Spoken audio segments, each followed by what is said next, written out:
bullies. They're in playgrounds. But worst of all, they're in government. Government bullies are the biggest danger because government gets to use force. It's not just the police and the military. 10 million government bureaucrats get to use force too. They ban drugs that might save your life. Some people are going to die because of this. They make kids cry by telling them, you don't have a choice in your education. You wanted to go to that school? Individual MABs may perform direct attack missions. Government may use drones to kill people. But if a business wants to deliver products with them, government says no. Government bullies even get to confiscate your stuff and keep it. Flat screen TVs to Rolex watches to over 20 boats. Kind of like pennies from heaven, you know, it gets you a toy or something that you need, is the way we typically look at it. Government's bullies. Because you're not good at anything. That's our show tonight.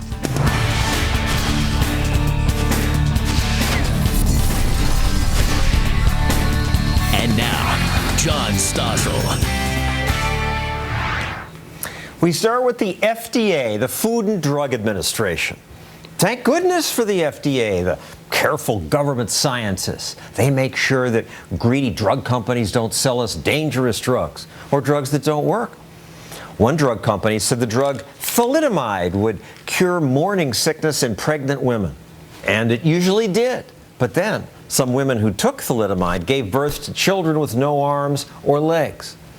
This happened in Europe, but not in America because the FDA hadn't yet approved thalidomide. So thank goodness for the FDA protecting us. But then, like all government agencies, the FDA grew like a tumor. Today, they're a bureaucratic obstacle to innovation. Getting a new drug approved now costs more than $1 billion and takes up to 15 years. That caution kills people, too. The FDA once held a news conference and proudly announced this new heart drug we're approving will save 14,000 American lives a year. No one stood up at the press conference to ask, excuse me, didn't this also mean you killed 14,000 people last year by delaying its approval? No reporter asked that because reporters don't think that way. But it absolutely meant that. If the drug could save 14,000 people but wasn't approved, then that year, 14,000 Americans died because of that delay. Regulation can kill too. But former Congressman Dennis Kucinich, who served on a committee that oversaw the FDA, says this regulation is good and there should be more of it. Dennis? I'm not making such a broad statement. You know, we have to be careful about this, John, to make sure that people are not going to be at risk from taking drugs that may have side effects or adverse consequences that haven't properly been reported before they were put on the market. But even stuff that is reported and goes through the FDA causes bad effects. Do you disagree that the delay kills people too? Well, delays can create problems, there's no question about it. As a matter of fact, because of exactly what you said, in recent years, the Food and Drug Administration has changed the way it does business by putting new programs forward for accelerated approval of new drugs, for a fast-track process for bringing a new drug to market. Faster track, but it's still slow. Why isn't it my body, my choice? And if I'm dying, why can't I take anything? Well, I agree with you essentially, John, because the fact of the matter is the government in the end can't give us health, and we have to be responsible for our own lives. You agree with me? We don't need the FDA should be voluntary. It should be our choice? No, the regulation necessary. But what I'm saying, though, that each of us has the power to make choices governing our own health. We accept the consequences. The FDA provides information as a result of its regulatory process. No, the FDA tells companies you may not sell this, tells people you may not take this. They can't get the drug. The FDA can't tell people don't take this, but they can stop a drug from getting to the market in the event that the drug is shown to have adverse consequences in clinical trials. I mean, this is a fact, and we don't want anybody to get hurt, but we know people do get hurt. But if they can't bring it to market, people can't take it. Well, sometimes that's good. For example, some drugs are brought to market and people get hurt. You just watched the movie The Dallas Buyers Club, right? That got an Oscar nomination? And it makes the point that you're talking about. For those of you who did not see the movie, the star, Matthew McConaughey, is told he has AIDS. He'll be dead in 30 days. So he wants to try drugs like AZT, which he heard might cure him. But his doctors say, no, you may not. None of those drugs have been approved by the FDA. Screw the FDA. I'm going to be DOA. I say what goes in my body, not you. That decision, like it or not, is left up to the people in this hospital. It's his body. Why should the government stand in the way? Well, there are cases in which individual benefit can be obtained by a drug that's not approved by the FDA. That's true. Then it's up to the person to make his or her own decision about whether they want to gain access to it, and that does happen. Sometimes but you have to go to Mexico or Europe? You can't get it in America. Sometimes people have to go out of the country to get things, unfortunately, that the FDA may not have approved, but in not approving it, there often are reasons that deal with serious adverse health consequences for people taking a drug that hasn't gone through an approval process. Well, thank you, Congressman Kucinich. I think it should be our choice. Let's hear from the other side. Jen McNary has two sons, 15-year-old Austin and 12-year-old Max. Both have a form of muscular dystrophy that leads to muscle degeneration and eventually death. The boy's mom heard about an experimental drug that might cure the kids. She tried to get them into the FDA-approved trial that was testing the drugs and was told Max could be in the study, but Austin could not. After just 16 weeks, Jen could see the drug was working. Max can walk. He can dance. He can swim. But Austin continues to get worse. Jen McNary joins us now, along with Darcy Olson of the Goldwater Institute, which is a think tank that argues that people who are dying should have the right to try any drug, even if it's not government approved. You heard the congressman? It's to protect you. John, this is about saving lives. And what the Goldwater Institute is working on is an initiative where the states can give anyone with a terminal illness the right to try an experimental drug before the FDA has approved it. So, usually a manufacturer discovers a drug and it takes 10 to 15 years before it can get into, say, Jen's hands for her sons. We're saying once they have an awareness of that drug, access should be immediate. If she wants it, she should be able to get it. And this Right to Try Act has passed parts of legislatures in several states, but it didn't just breeze through as I would think it would. If you're dying, you ought to be able to try something. Well, it's actually moving pretty quickly in multiple states across the country. It polls at 85%, and this is true on the left, on the right, men, women. This is a no-brainer for people, John. Everyone has someone in their family or has a close friend who has suffered and died from something like cancer or other terminal illnesses. People know that when their mortality hangs in the balance, they ought to have the right to try these potentially life-saving drugs, no question. Now, you heard about this new drug and no idea if it would work, and then you heard about the study and went to the doctors and they said your older son was too old, or what happened? So the study was started with 12 boys in the United States, and Max qualified because he was still ambulatory. Austin was already non-ambulatory. And of the 12 kids in the test, 10 have shown marked improvement. So actually, all of the boys at this point are stable. The two that did go non-ambulatory have better lung function. So that's the new data that just came out. And all of the kids. And stable is a good thing because this has been 2.5 years and this disease causes deterioration. So one thing that is certain about Duchenne is kids don't get better, they don't stay stable, they always get worse. And these children were chosen because they were all about to fall off a cliff. They were all about to stop walking. And they stopped falling off the cliff. Absolutely. Absolutely. They all stopped. They all stabilized. And the improvement in your younger son is miraculous. And it's the most amazing thing I've ever seen. He was supposed to be in a wheelchair. He's 12 and a half. He is now helping to take care of his older brother who is dying, who is getting worse, watching his brother get better. How do they deal with it? Is he angry? Austin's 15 now. 15-year-olds in general are angry. 15-year-olds who are being betrayed by their government are even angrier. And he knows the drug works. He's seen it firsthand. He sees it every day, and he wants access. So, Darcy, how do you reconcile what Congressman Kucinich says with her experience. What are they thinking? What the FDA is doing here is an abomination. There was a new drug, you talk about fast track, that just came out called Gazyva for leukemia patients. When the FDA discovered it, they thought this is a miracle drug. They said, we're going to fast track this so people can get it right away. That fast track took 7 years. So from the time the trial started to the time it was actually able to get into patients' hands, 30,000 people died. There's an attitude in government that's just, we are the bullies. We have to decide for you. You know, I'm not even sure sometimes that they think about this, and Jen could tell you about this. She's met face to face with the commissioner, and they're like, oh, you know, we're working on your problem, and you think, are you a mother? Have you had like anyone sick in your family? Right? They don't argue. They don't appear to see that every day that goes by is a loss of function for these boys, and kids are dying while they're waiting. I can't count the number of boys we've lost, and since the beginning of the trial, Austin is now losing the ability to use his arms.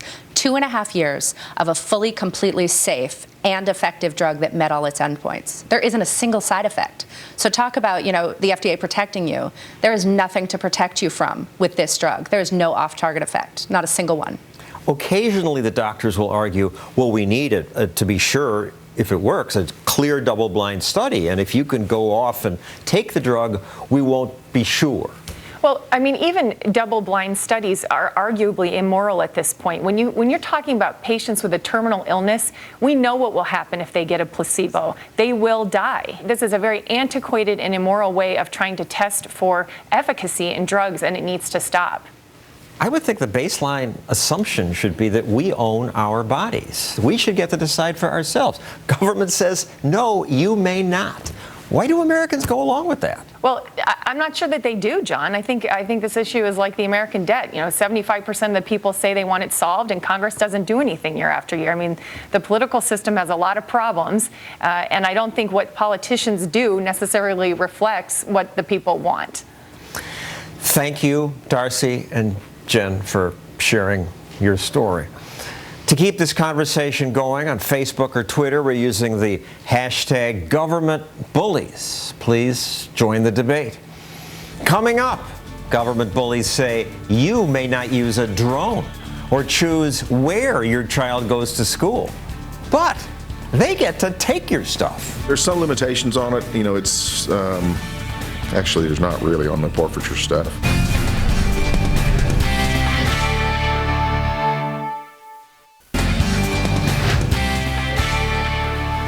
You ever been accused of a crime?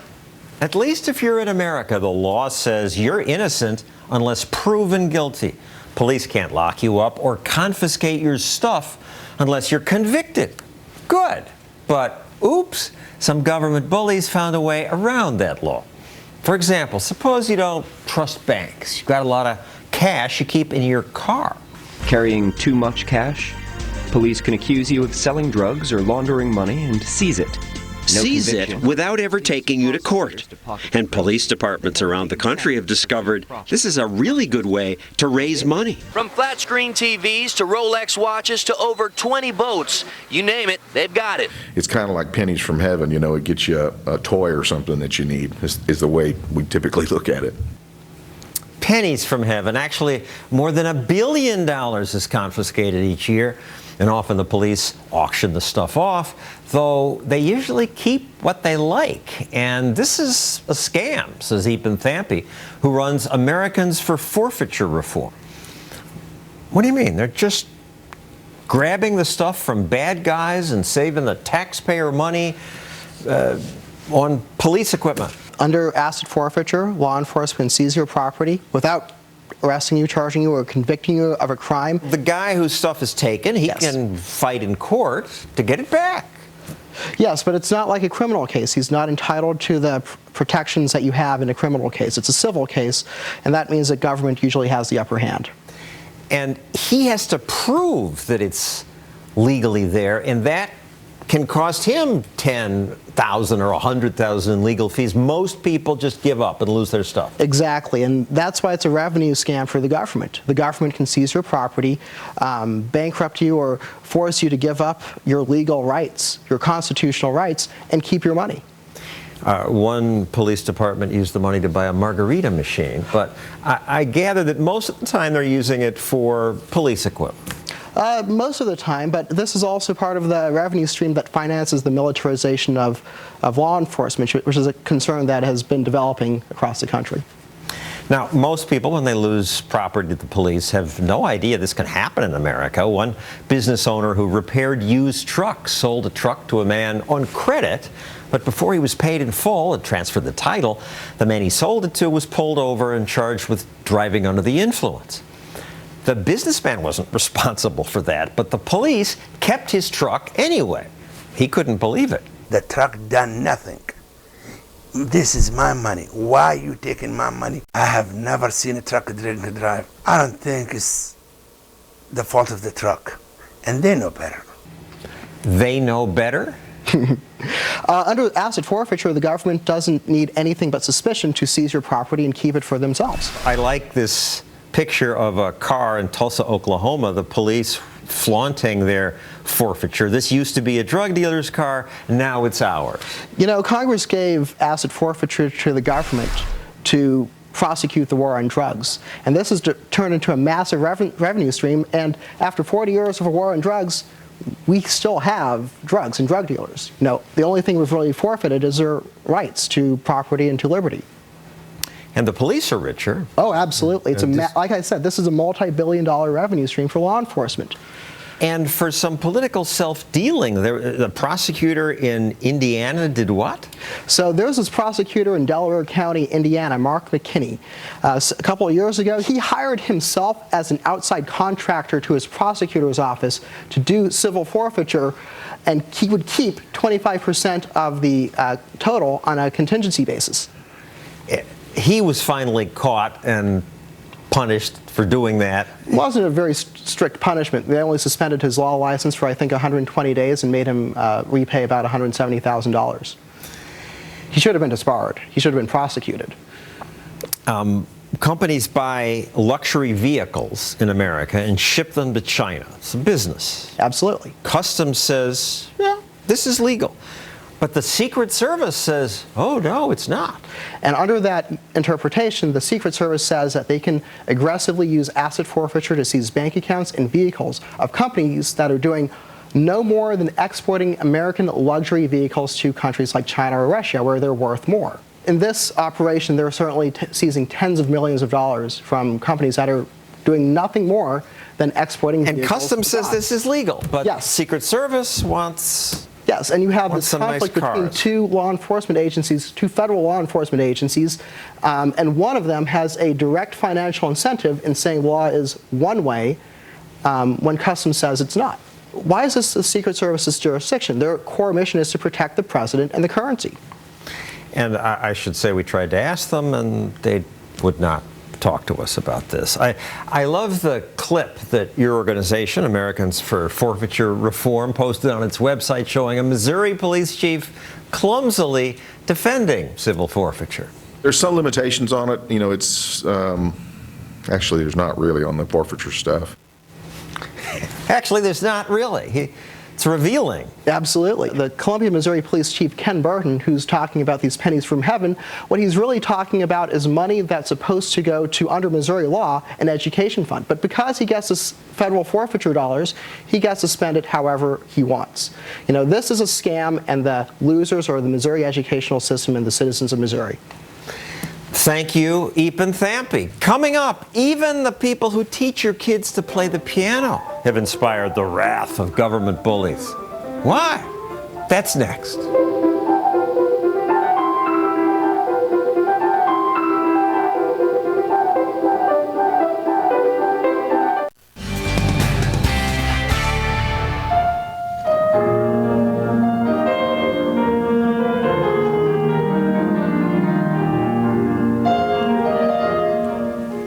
That young man was taught by a music teacher. Bullies in your government feel the need to protect you from music teachers' anti-competitive practices. What terrible anti-competitive thing did they do? Let's ask the group's executive director, Gary Engel. Gary, what horrible thing have you done? Well, music teachers, like most professionals, have a statement in their code of ethics that says that they will respect their colleagues' studios and they won't actively recruit the students from them. And the FTC feels that this is a violation of the anti-competitive, antitrust laws. Now, in theory, I can see their point. Eye doctors used to say that about contact lenses. You know, this is such a serious thing to sell someone this. You can't have ordinary people doing it. We won't even allow our members to advertise prices. The FTC came in and said that's a monopoly. And once they started advertising prices, bingo, contact lens prices fell from $400, where they were, to $35. Well, music teachers are making a bit more of a modest income than that. The average music teacher makes about $30 for an hour lesson. The FTC, because it's so busy that this is what it decides it should focus on, comes after you, and you really can't fight the government, right? Oh, right. It's just impossible. We're a small organization, have a very small budget. So you, like most people, sign a consent order, which another way is to say, we don't admit doing anything wrong, but we won't do it anymore. And then they ask you to do a bunch of onerous things for 20 years. Exactly. We have to establish an antitrust education program for our state presidents, for our leadership. We have to appoint an antitrust compliance officer. We have to require all 500 plus of our local associations and our state associations to sign a certification that they don't have anything in their governing documents that would be considered anti-competitive. So basically more bureaucracy and more expense. It's like this trust busting is becoming a bank buster for us. But it's good for the lawyers. Thank you, Gary Engel. Good luck to you. Hey, thank you very much, John. I have to say that the FTC is one more example of a largely useless government agency that only grows. Began with 144 employees. Now it has 12,000. They all grow, and you pay for that. When I started consumer reporting, I thought, oh, the Federal Trade Commission. That's where I should go for consumer information. But they were useless. People were supposed to go to them with consumer complaints, but usually the bureaucrats didn't even answer the phone. Now, in theory, breaking up monopolies is a role for government. But in today's competitive economy, you don't find monopolies. The FTC charged IBM with being a monopoly. The government spent 13 expensive years prosecuting IBM before deciding, gee, I guess it's not a monopoly, and dropping the case. Today, IBM is smaller than other tech companies. The FTC was also wrong when they claimed Microsoft was a monopoly. The only antitrust policy America needs today is repeal all government barriers to entry. The stupid rules that make it hard for newcomers to compete with the established business. Because what protects consumers best is competition. And competition happens when government gets out of the way. Next, another anti-competition guy, my new mayor. He's a government bully, and he wants to bully parents like this woman into sending their kids to his uncompetitive, unionized, government-run schools. They don't care no more in these schools. These teachers don't care about the kids no more. But my mayor, the bully, says to her, too bad.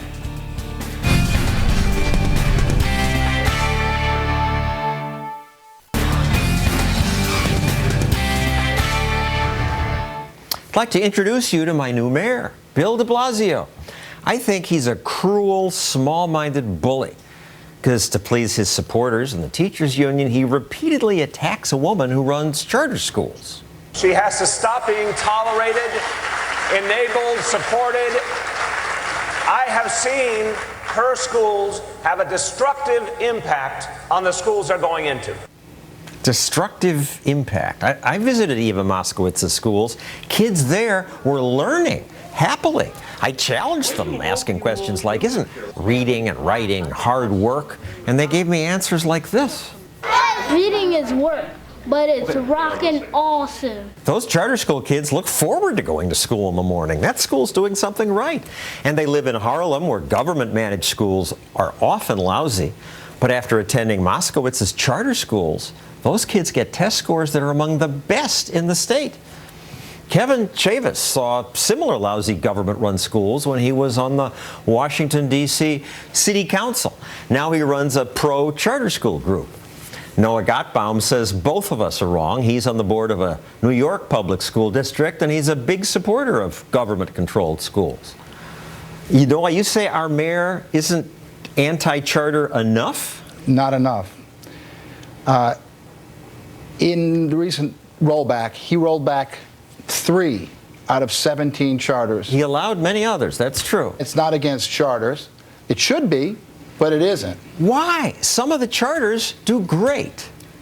Some of the charters do great. The issue is, and we have this issue in New York City, where you get co-locations where you put schools together with unequal resources, with different kids, and tell them to compete. And what you get is winners and losers. And in our case here, Ms. Moskowitz is a bully. She's the bully. How is she a bully? She's teaching the kids. What happens is she was trying to push out autistic kids, kids who are severely emotionally disturbed. She was trying to get space. She was trying to get space for her kids at the expense of the most vulnerable kids. And de Blasio put a stop to it, which he should have. Kevin, I know this isn't your city, and let's try to broaden this to the national audience. No other country in the world would try to shut down schools that work. You know why? Because they don't allow government bullies to mess with what's working. They don't allow these kind of situations to continue to proliferate. De Blasio has made petty personal politics the byword. He said he was going after Eva Moskowitz. That's exactly what he's done. I am a school board vice president, part of Harlem in the Upper West Side. We have 6 Eva Moskowitz co-locations. Every time she comes into a building, you know who gets bullied? The public school kids, the most vulnerable kids. She's got 13,000 parents on a waiting list. The charter who want to go to her school. Who want to go to her school. Let me answer his attack on Eva Moskowitz, because you're a Democrat who doesn't like her. Your father's a union leader, and you have a bias against people who criticize the teachers' union. It's nothing to do with the teachers' union. You say she's pushing these people out. She gets the same money the other schools that do badly get. She's got some independent money, and good for her for raising it. She has no power to push anybody. Well, that's simply not true. And you talk about, again, she's knocking this kids, segment she's bullying is about kids in the hall? Yes, exactly. Our kids at PS 149, 15% of whom are homeless, 20% who have high special needs, 15% are ELLs, excuse me. She doesn't take any of those kids. Now she picks kids by lottery. The lottery is a sham, and then she moves them out. That's not true. The kids, it's absolutely true. It is absolutely not true. When you talk about all the kids, it's half the kids of color that are dropping out of traditional public schools.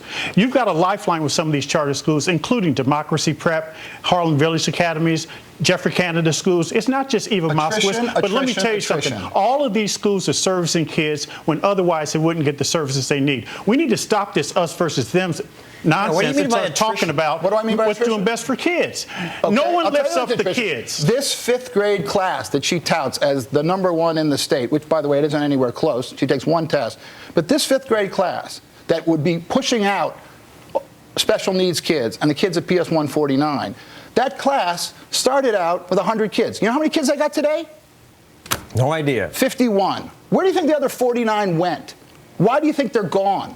I'll tell you why. Because they're not going to give her the high-performing scores that she wants. Well, this is why we've got to put the power back in the hands of the parents. Let the parents choose. That makes all the difference in the world. If the parents have those choices, they can choose a traditional public school, a charter school, a private school, home school, virtual school, magnet school, specialist school, by any means necessary. We're losing too many kids in New York, particularly black and brown boys, to worry about whether or not we should shut down a school that's working. I represent 1.5 million public school parents. There are 1.1 million kids in the public schools and only 6%, 70,000 in the charter But there's a 50,000 person waiting list on the charter schools. That waiting list is so phony, Kevin. It's not. It's absolutely not. Then you tell me why, if she had such a big waiting list, she had a 1,500 person waiting list, she couldn't fill their class. If you want to have choice. It's about choice. And if that's what you want, I do want choice. What we need to do is invest in our public schools and make sure that every neighborhood school is a good one. We've invested $20,000 per student in New York City. First of all, we've invested less than that, and then we still have no counselors for our kids. We still have over $20,861. Yep, and why for is special needs kids, $27,000. And we're not complying. That money's not going there. It's not happening. The court because it's in your government monopoly where money disappears. You may say that, but the bottom line is that the kids aren't getting the services, and it's not correct. And by the way, the court said you're underfunding our public schools. Even the governor, who's a Democrat like you, has woken up to the idea that your ideas might not be great for the kids. He's woken this up to left-wing campaign governor contributions. now says charter schools are good. That's why 50,000 parents are on the waiting list. And our point today is parents deserve a choice. Your Democratic governor, how can you stand this? My Democratic governor, who received $800,000 in contributions from the charter lobby. There's no bigger contributor in American politics than the teachers union. Yeah, what about that? There's absolutely no, and around the country, they give as much as the teachers union. In New York, there's no bigger contributor. In New York State, the charter lobby dwarfs everyone. Thank you, Noah, Kevin. Coming up, are you watching this show while ice fishing in Minnesota? Do you like a cold beer? Now you can have it delivered via drone. Will government bullies wreck this service too? Next.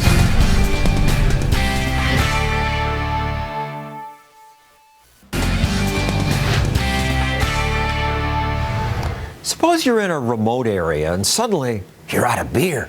Wouldn't it be great if you could call the store and the store would deliver the beer right away via drone? This could happen. This did happen. The technology is here, as you see. But bullies in the federal government said, this must stop. Why? Here to try to explain that is Adam Thier, who researches technology and digital privacy for the Mercatus Center. So why do they say stop? Well, our government fears what the drones might be utilized for, because right now drones have an image problem, John. Basically, we think about drones overseas as nefarious things that our government uses to rain death and destruction from above. But drones have many positive commercial and peaceful uses that people are utilizing them for, including delivering beer or flowers or packages here in America. But we can get our brains around that. They must have some practical reasons, like they're worried about smashing into airplanes? Or? Sure. Safety is the primary issue, but also privacy issues. And there are some legitimate concerns there. But, of course, we could deal with those in other ways, probably without having sort of a mother may I permissioned approach to allowing this innovation to happen domestically. And the FAA's attitude is, yeah, you can play around with them. This is lower than the planes fly. But if it's commercial use, if you make money, then you can't. That's right. Recreational use is generally allowed right now, but if you start applying it in a commercial way, the FAA is cracking down and sending threatening letters to a lot of people saying, don't you do that without our permission. Yes, 17 cease and desist letters already, and Amazon got publicity for showing that they would deliver via drone, but I thought that was just a stunt, that they're not prepared to do that. But real companies were doing it. Beer, flowers, photographers. That's right. Journalists. I mean, there's a lot of journalists who are using it right now to report. There's a lot of environmentalists who are using it to look into things.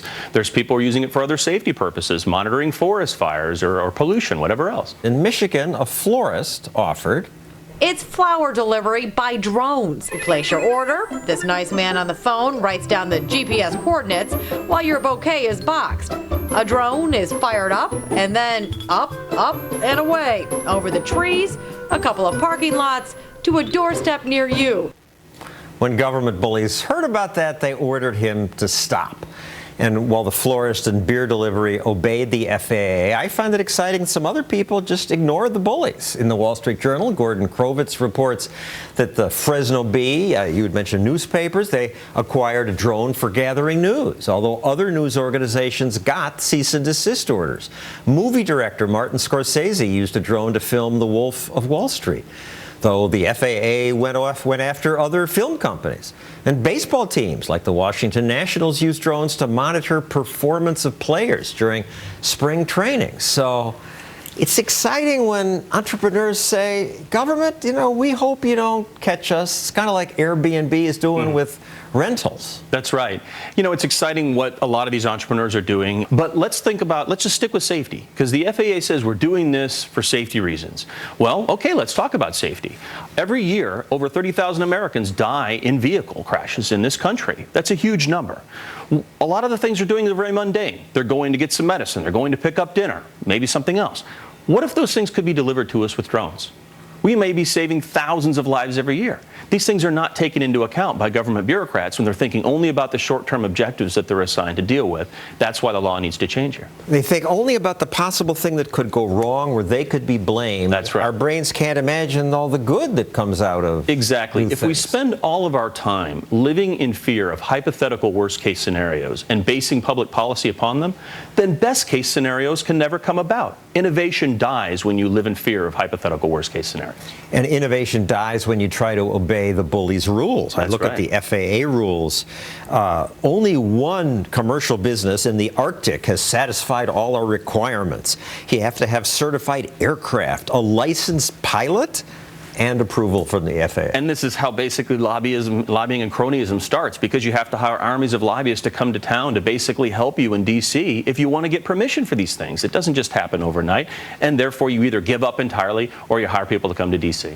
And they even seem proud of their obstructionism. I look on their website, myth number 6, commercial drone operations will be okay after September 30th, 2015. Fact. Congress told the FAA to come up with a plan by then. We're writing regulations. It's like they're bragging. Yeah, it's sad, and what's really sad here is that this could affect American competitiveness as well. There's many countries who are already innovating in this regard and producing really remarkable things with drone delivery services. Farmers in Japan use it to spread pesticides. Construction workers in Britain to survey sites for power plants. That's right. And the future is very bright if we allow American innovators to do this, because we know we've already done it with things like the internet and other technologies, where innovators did not need to seek a blessing from a bureaucrat in order to be entrepreneurial or innovative. We need to apply that same thinking here with commercial delivery of drones and things like that. Thank you, Adam Thierer. And he has a new book about this called Permissionless Innovation. And it ought to be permissionless. Next, my take on how government bullies are like those nasty kids on the playground. I heard you, Mike. Want to help? Why do they kick the victim? Because he likes it.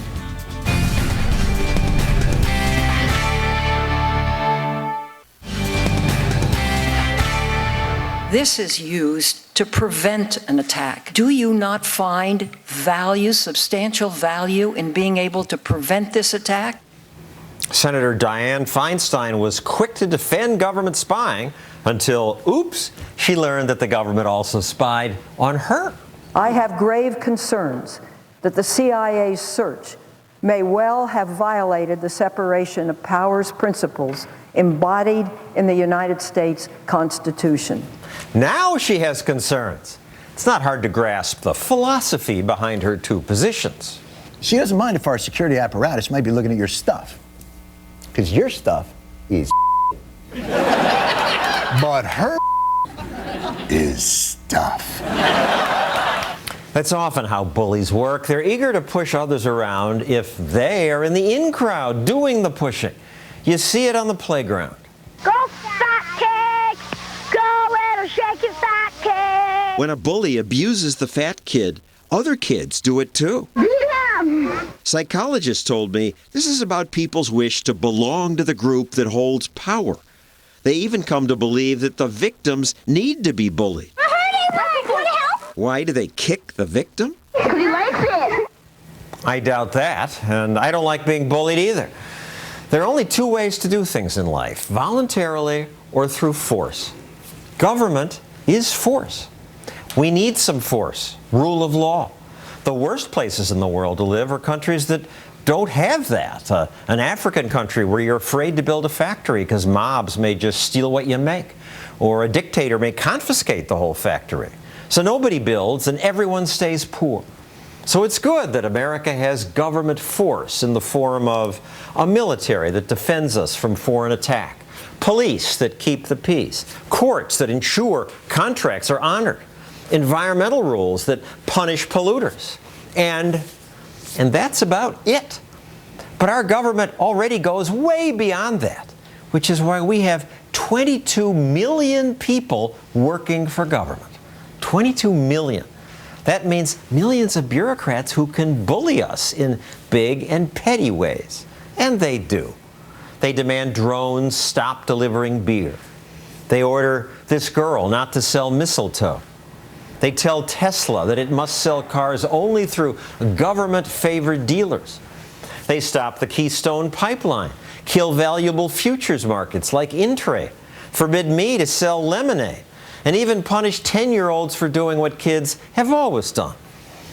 Government bullies force us to put ethanol in our cars, punish families to try to protect a baby deer, forbid sick people to try drugs that might save them, and jail more of our people than even China and Russia do.